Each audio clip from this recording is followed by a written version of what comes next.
విజయవాడలో bomb phone కలకలం రేపింది.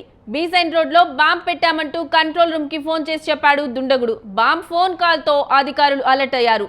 ఆ రోడ్ లో షాపులను మూసివేయించి బీసెంట్ రోడ్ లో బాంబ్ స్క్వాడ్ తనిఖీలు చేపట్టింది.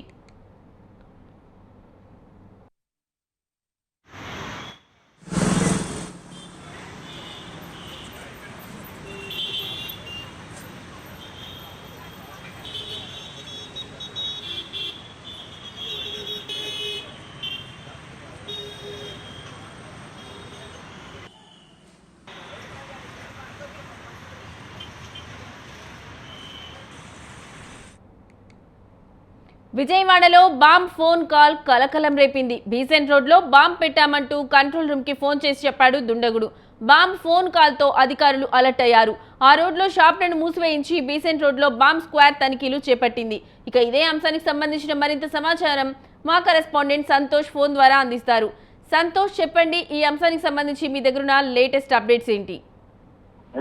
విజయవాడలో బాంబు కలకలం రేకెత్తినటువంటి పరిస్థితులు నెలకొన్నాయి. ఉదయం 6 గంటలకి కంట్రోల్ రూమ్ కి అయితే కనుక ఒక గుర్తు తెలియని వ్యక్తి అయితే కనుక ఫోన్ చేసి బీసెంట్ రోడ్ లో ఉన్నటువంటి ఎల్ఐసి బిల్డింగ్ లో బాంబు పెట్టాము అంటూ కూడా ఒక కాల్ అనేది రావడంతో ఇక హుటాహుటిన అయితే కనుక పోలీసులు రంగంలోకి దిగి 5 క్లూస్ టీం అయితే కనుక బృందాలుగా ఏర్పడి బీసెంట్ రోడ్ మొత్తం తనిఖీలు చేపట్టడం కూడా జరిగింది. అదేవిధంగా అక్కడ ఎవరు షాపులు తెరవద్దు అంటూ కూడా ఇక పోలీసులు ఆదేశాలు జారీ చేయడం కూడా జరిగింది. రోడ్ అంతా కూడా క్లోజ్ చేసి ఎవరిని ఆ రోడ్లోకి వెళ్ళకుండా ఇక బారికేడ్లు అనేది కూడా పెట్టేసి పూర్తి స్థాయిలో అయితే కనుక తనిఖీలు నిర్వహించడం జరిగింది. అయితే అక్కడ ఎటువంటి బాంబు లేకపోవడంతో ఇక ఊపిరి పీల్చుకున్నటువంటి పోలీసులు దీనిపై అయితే కనుక ఎవరు ఆ వ్యక్తి అనే దానిపై అయితే కనుక పోలీసులు ఆరాధిస్తున్నటువంటి పరిస్థితులు నెలకొన్నాయి. అయితే ఏదైతే పహల్గామ్ దాడి తర్వాత ఇప్పుడు పోలీసులు పూర్తి స్థాయిలో అయితే కనుక ప్రతి ప్రదేశాన్ని క్షుణ్ణంగా పరిశీలిస్తున్నటువంటి పరిస్థితులు కూడా ఏర్పడతా ఉన్నాయి. ఎవరైతే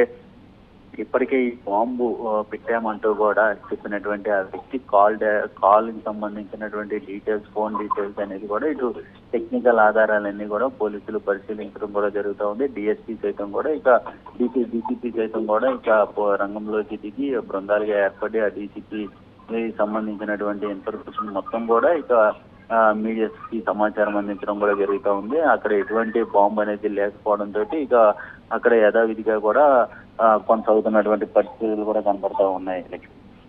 రైట్ సంతోష్, థ్యాంక్ యూ.